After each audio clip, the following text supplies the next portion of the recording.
Hello and welcome to the Valley. Today I am your host, Janet Michael. We are sitting at the Espresso Bar in Old Town Winchester today. Haven't been here in a while. I'm sitting with Andrea Cosans. She is the Executive Director at Winchester CCAP.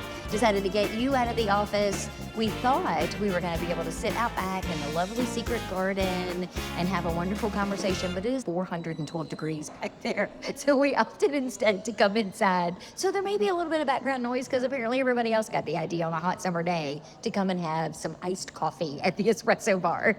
Yes, I'm here about once, twice a week. I keep teasing Lenita. She has to resume for office. Right. I joked with you when we were texting earlier today to coordinate this, that at some point she's going to start charging both of us for the amount of time that we spend here having meetings and just cooling off sometimes. Yes, coffee's good. But I wanted to have a conversation with you about this new legislation that just recently passed. I had a conversation last week with Chris Rucker from Valley Health. We're going to have another conversation with him next week about the impact it's having on healthcare. Medicaid cuts are going to have on healthcare in our region. But the SNAP benefits that are getting cut are going to have a direct impact, not only on you as an organization, but on the people you serve. So I wanted to find out, what is that going to look like? So first tell me, who do you serve currently? And then we'll talk about who you think that's going to be in the future. Sure. So currently my clients are divided between more or less two groups. Those on a fixed income, they're on Social Security, the elderly or they're disabled, and those that I would call the ALICE population. Asset limited, income constrained, employed. So the politically incorrect term of the working poor. Right. And they really are. They're underemployed, they're seasonal employment. It's very important, I think, based on some of the language that we heard around this legislation before it passed, to make sure people do understand that these are working people. These are not people who are eating bonbons all day long and then trucking down to the food pantry because they think that's an easy score. These are people that are working one job, two jobs, three jobs, probably have no health insurance because none of those jobs are full-time, and they're still unable to make ends meet for their families. They are the people who are in the $15 to $20 an hour, and they cannot make it. Rents are impossible in the Winchester, Frederick County area. They're just really hurting. In so many cases, being able to come to CCAP and stock their pantry, put some food in their refrigerator, is the difference between them making their rent or feeding their family. Absolutely. So last year, CCAP had 8,500 unduplicated individuals go through the food tree. That's roughly 50-50 Frederick County, Winchester City. So it's a fairly significant percentage of both populations. And what I can tell you is, out of those 8,500, most of them came to CCAP twice a year.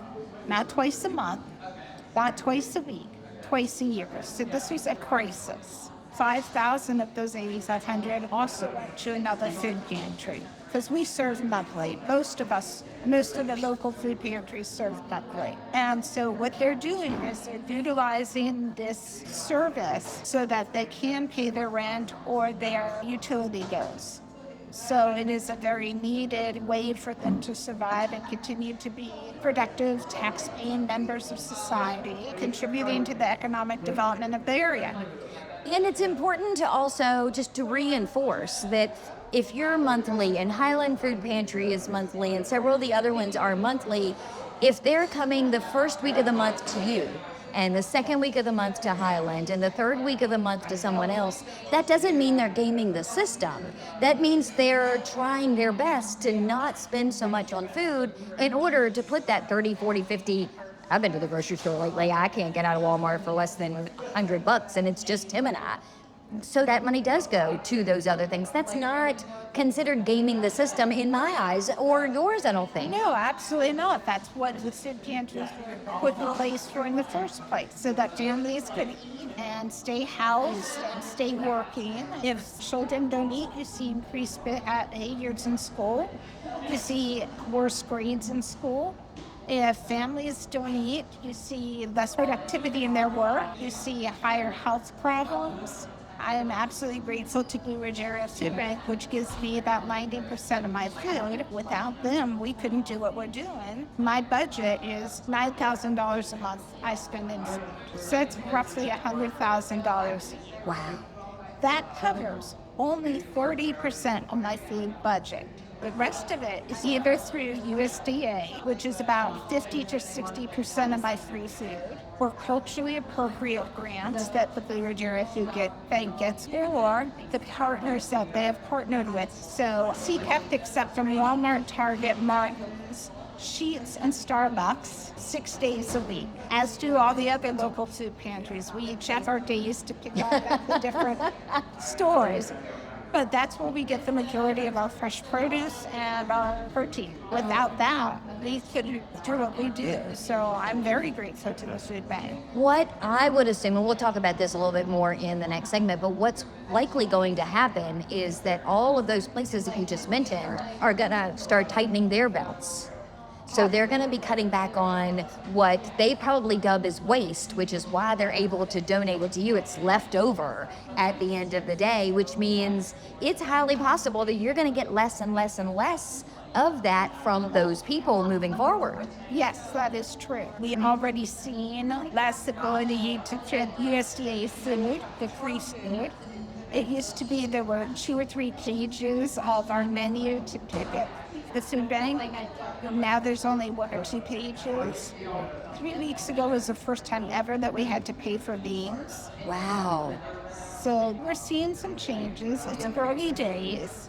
So I don't know whether these changes are permanent or just a blip. So Or if they're going to get worse. Or they're going to get worse. My second year at the food bank, nobody could source meat.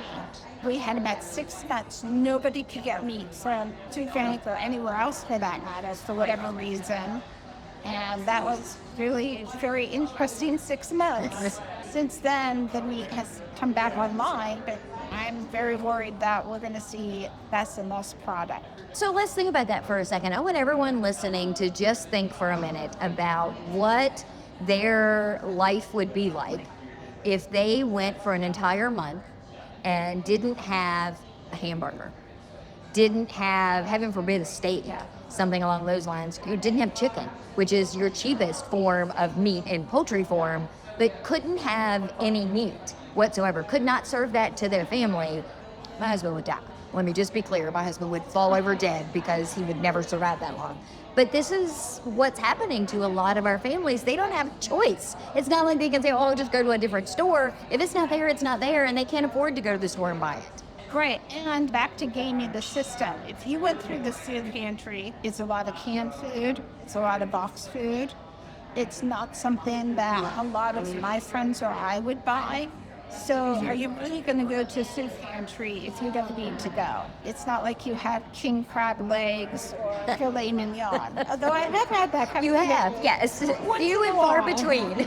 That's another good point to understand and to realize is that, like, the station does their Camping for Hunger every year. And the time that I have spent in the past on that bus, what I see come through a lot for those donations are store brand.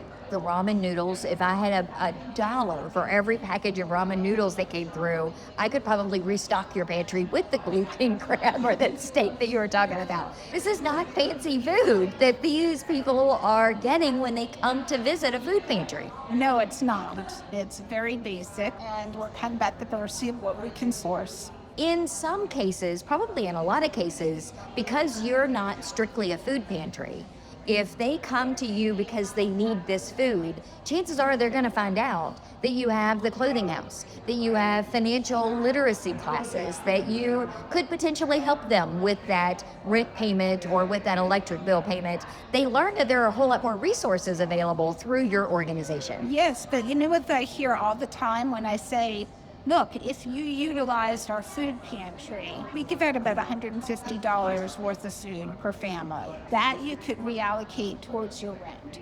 Or if you use the clothing house, we give out about $100 of clothing. You can come monthly. Reallocate that towards your rent. You know what I hear? But I'm not that needy. There's other people more desperate. Well, and I sadly think that's about to change. I think Yes. we're going to see all of those people suddenly realize that they are in a worse position than what they think they are, and they're going to be joined by thousands and thousands more, which is going to make it even more stressful for you, I think, and CCAP as a whole. Oh, absolutely. New Jersey Bank tells me that if SNAP benefits are even cut 10%, we're going to go from food insecurity to hunger. And the capacity of food pantries is going to be overwhelmed. Those are all really scary things. So let's take a break. When we come back, let's change gears a little bit and talk about what kinds of changes now you're going to have to make as an organization to how you run CCAP in order to meet the needs of the people you currently serve and probably the new people that you're going to serve. Can we do that? Yes. Okay, we're going to do all that when we come back again. We are at the Espresso Bar in Old Town Winchester, so everyone's having lively conversations. Winchester Co-op Market is having a volunteer committee meeting right behind us. You're going to learn about them next week on the show when Andrea comes back again, actually. But we're going to take a quick break and come back and talk more with Andrea Cosans. She is the Executive Director for Winchester CCAP. We're talking about the SNAP benefits cuts and how that is going to impact hunger in our area. We're going to do more of that in just a couple of minutes. What if one day could deliver real results for your brand and your community? On September 19th, United Way of Northern Shenandoah Valley will mobilize over 900 volunteers across 6 counties for Day of Caring, the region's largest single-day volunteer event. This is your company's chance to step up. Sponsor Day of Caring and help cover vital project costs for local nonprofits, from painting and landscaping to repairs and more. You'll be recognized on volunteer shirts, signage, and media. Plus, it's a powerful team-building opportunity for your employees. Your sponsorship isn't just a donation, it's an investment in the infrastructure of care that holds this region together. Visit unitedwaynsv.org/Day of Caring or contact Day of Caring at unitedwaynsv.org. Lead with impact. Show your community what your brand stands for.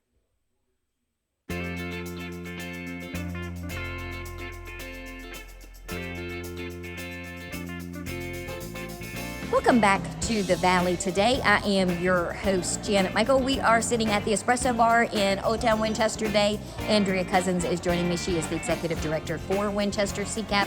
In the first segment, we talked a lot of it actually, about the SNAP benefits that are going to see major cuts with the recent legislation that was passed. Andrea, we were talking a little bit about who your current client base is and who you think that's going to be moving forward. That also puts you in somewhat of a precarious position from a CCAP organization perspective, because you've done a very good job. 8,500 people still boggles my mind. Every time you say that, it shocks me. That's going to get larger. And you've got to be ready to deal with that while at the same time likely getting less in order to help more people. Yes, my board and I have done a number of strategic game plans, shall we say. Right now, I have enough product for the people who are coming in. I want to make that really clear. But in the future, if I don't, we're looking at either capping the amount of food that we give. And fun fact, before the pandemic, each client would get about 20 cans. That's it? That's it. That's crazy. For a month. Yeah. So going back to you're allowed to come in monthly. Wow. Yeah, that was just nuts in my mind. We've really upped the game, and like I said, people are pushing out around $150 worth of food, about 35 to 40 pounds. And healthier food. So you mentioned in the first segment about having in the past been able to get food through the USDA.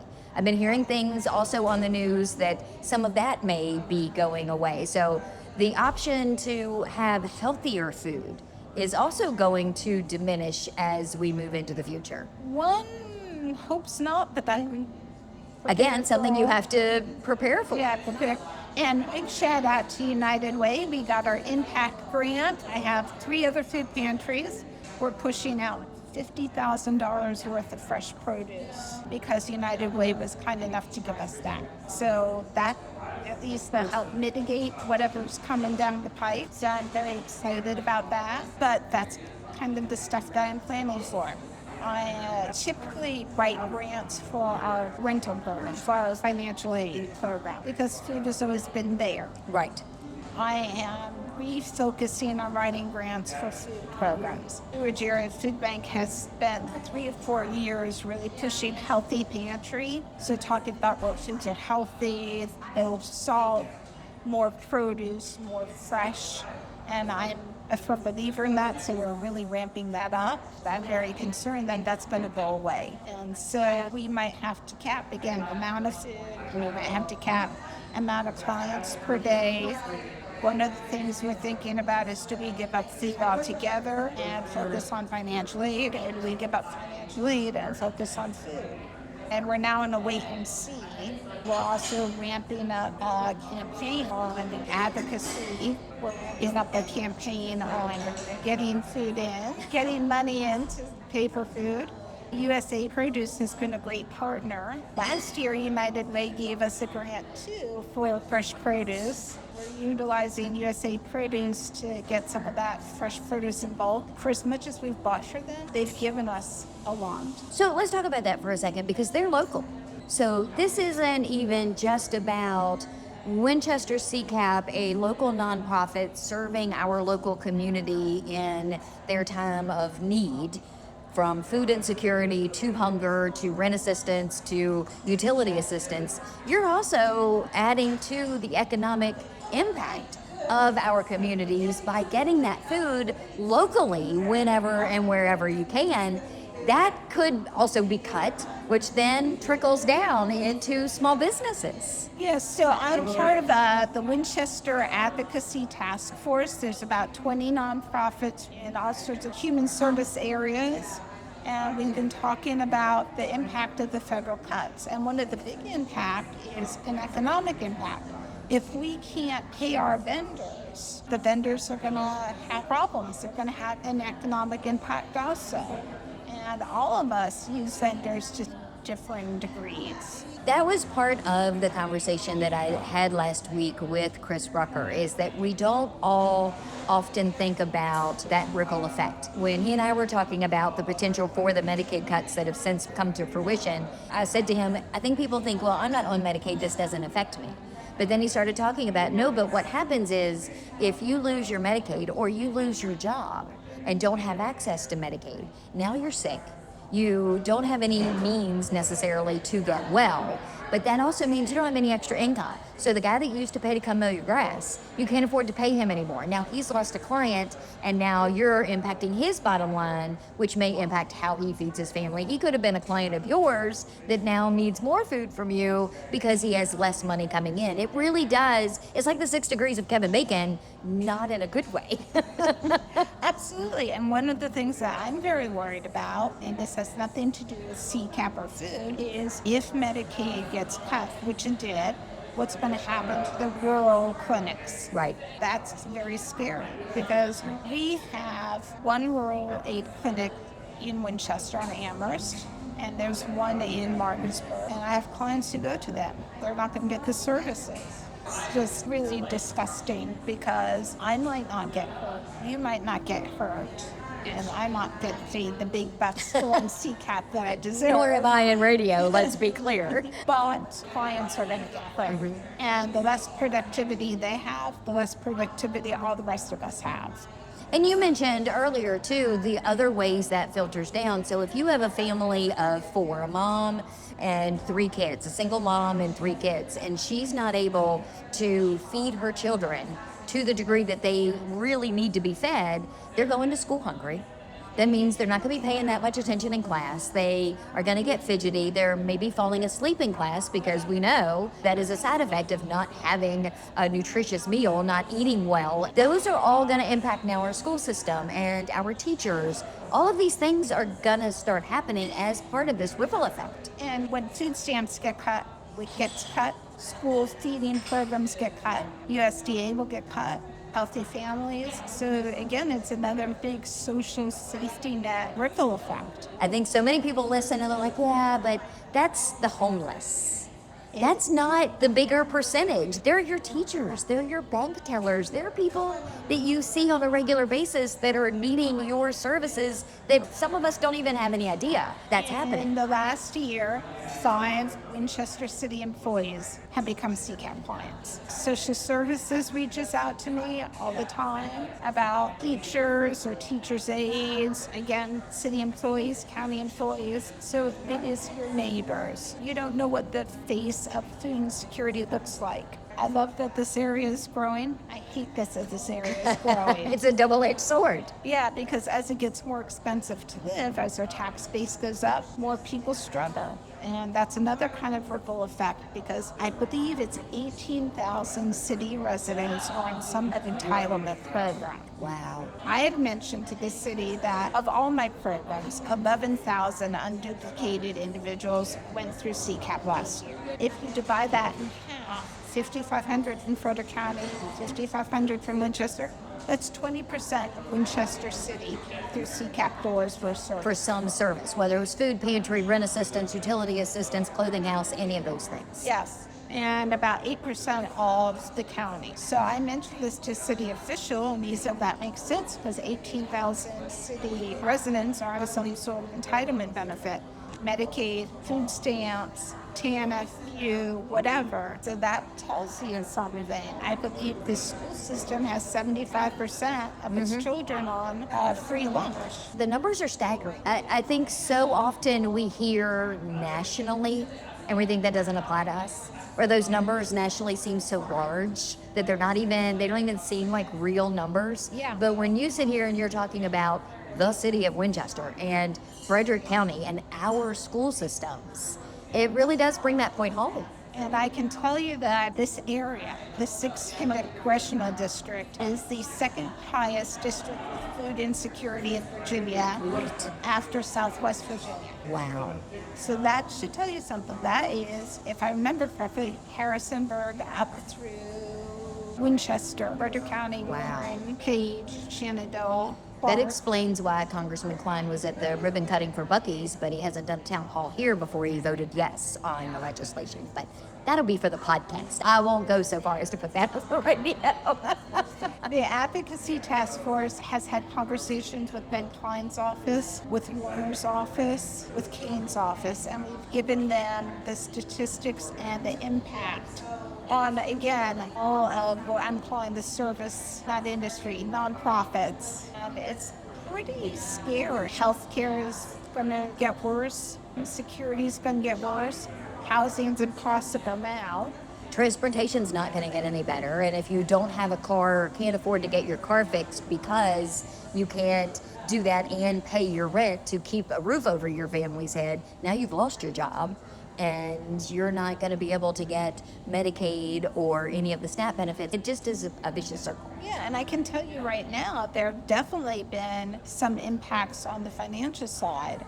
There used to be 6 agencies that I could work with in conjunction with CCAP to make a bigger bang so somebody's rent or utilities and really make a difference going forward. Currently, there are 2, maybe 4, but that's it.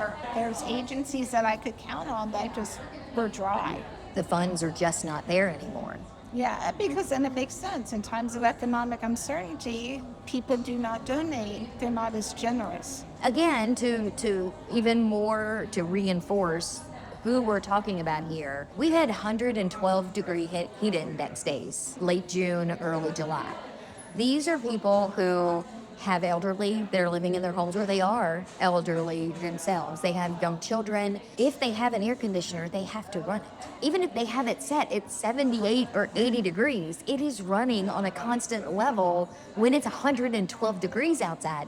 Their electric bill that they have always paid, that's $120 a month, $130 a month, now is $215. Yep. That's what we're talking about. Those are the differences that sometimes you're helping people not go in the hole for. CCAP started the year with a surplus. Really lucky about how we managed our money and our donations, and I was really excited. We blew through that surplus and then added a deficit to the tune of about $50,000 through mid-February because it was so cold Right. and bills were so bad.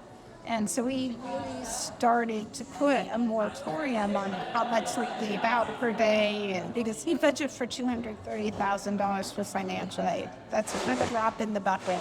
And we're able to help about 1,600 families a year. And that's keeping them in homes with heat, homes that are cool, or homes, period. Yes, we do three things with our financial aid. We pay rent, mortgage, we pay utilities, and by which I mean we give you $200 once a year per household. So And you're not even giving it to the individuals. You're paying it No. directly to Rappahannock Electric, Shenandoah Valley Electric, whoever it is, their Yes. landlord, their mortgage company. Yes. You're not stroking these people a check for them to then go do whatever they want, go on vacation with it. No, not at all. Or we pay for fuel, so oil, propane, whatever. We'll also pay for car repair if you are working, because the quickest way to lose your job is not being able to get to it. And we have a bicycle program in conjunction with Frederick County Rotary that if you need transportation to and from work, we'll get you a bicycle. Oh, that's cool. Yeah, we gave about 50, 60 bicycles last year. And you're improving the health. People are Yes. out. And I know as a bike enthusiast yourself, you love to see more bikes out in the back. Absolutely. So this legislation isn't going to go away.